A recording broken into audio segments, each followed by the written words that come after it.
ഈ അടുത്ത് നോർത്ത് ഇന്ത്യയിൽ ഒരു വീട് നിർമ്മിക്കുന്നതിന്റെ ഭാഗമായി മണ്ണെടുക്കുന്ന സമയത്ത് അതിന്റെ അകത്ത് നിന്ന് ഒരുപാടധികം നിധി കിട്ടിയ വാർത്തകളെല്ലാം നമ്മളെല്ലാവരും കേട്ടിട്ടുണ്ടാവും. ഇതുപോലെ തന്നെ ഒരു കൂട്ടര് അവർ മണ്ണ് കുഴിക്കുന്ന സമയത്ത് അവർക്ക് കിട്ടിയത് ഒരു പറക്കുന്നിളി തന്നെയാണ്. ഇത് വളരെ വളരെ ഇൻട്രസ്റ്റിംഗ് ആയിട്ടുള്ള സ്റ്റോറിയാണ്. അതുകൊണ്ട് ഈ വീഡിയോ സ്കിപ്പ് ചെയ്യാതെ കാണാൻ, വീഡിയോ കണ്ടതിന് ശേഷം ഒരു കമന്റും കൂടി ചെയ്യാൻ ശ്രമിക്കുക.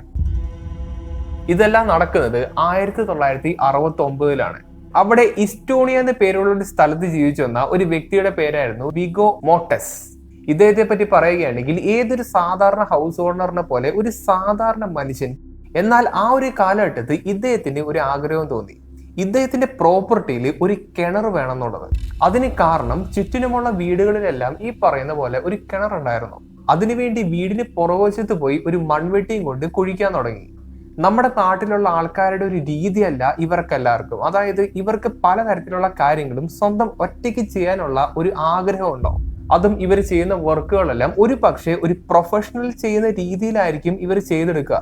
അതിന്റെ ഒരു ഉത്തമ ഉദാഹരണമാണ് ഇദ്ദേഹം ഒറ്റയ്ക്കാണ് ആ ഒരു കിണർ കുഴിച്ചിരിക്കുന്നത്. അതും പ്രൊഫഷണൽ ടൂൾസിന്റെ സഹായത്തോടെ വളരെയധികം പ്രിസൈസ് ആയിട്ടുള്ള ഒരു കിണറാണ് ശരിക്കും അദ്ദേഹം കുഴിച്ചിരിക്കുന്നത്. അങ്ങനെ കിണർ കുഴിച്ച് ഒരു 7 മീറ്റർ വരെ എത്തുന്നു. ആ സമയത്ത് ഇദ്ദേഹം ഉപയോഗിച്ചിരുന്ന ആ ഒരു ടൂള് എന്തോ ഒരു ഹാർഡായിട്ടുള്ള സംഭവത്തെ തട്ടുന്ന പോലെ ഇദ്ദേഹത്തിന് തോന്നി. ഈ ഒരു സ്ഥലത്ത് വളരെയധികം കോമൺ ആയിട്ട് കണ്ടുവരുന്ന ഒരു സംഗതിയായിരുന്നു ഗ്രാനൈറ്റ്. അപ്പോൾ ഈ ഗ്രാനൈറ്റുമ വന്നായിരിക്കും ഈ ഒരു ടൂൾ ഇടിച്ചിട്ടുണ്ടാവുക എന്നാണ് ഇദ്ദേഹം ആദ്യം വിചാരിച്ചത്. അതേസമയം ഇദ്ദേഹത്തിന്റെ കയ്യിലുണ്ടായിരുന്ന ആ ഒരു ടൂളില്ലേ, അത് ഈ ഗ്രാനൈറ്റിനെല്ലാം വളരെയധികം നിഷ്പ്രയാസമായിട്ട് കട്ട് ചെയ്യാൻ കേൾപ്പുള്ള ഒരു ടൂൾസ് ആയിരുന്നു. അപ്പൊ അതുകൊണ്ട് തന്നെ ഇദ്ദേഹം ആ ഒരു ടൂൾ ഉപയോഗിച്ച് ഈ ഗ്രാനൈറ്റിനെ കട്ട് ചെയ്യാൻ വേണ്ടി തീരുമാനിക്കുന്നു. പക്ഷെ പഠിച്ച പണി 18 നോക്കിയിട്ടും ആ ഒരു സംഭവത്തിന് ഒരു പോറല് പോലും വീഴുന്നില്ല. അതോടൊപ്പം തന്നെ ഇദ്ദേഹം വേറൊരു കാര്യം കൂടി ശ്രദ്ധിച്ചായിരുന്നു. ഈ ഒരു സംഭവത്തിന് ഒരു മെറ്റലിന്റെ സൗണ്ട് ആയിരുന്നു കേട്ടുകൊണ്ടിരുന്നത്.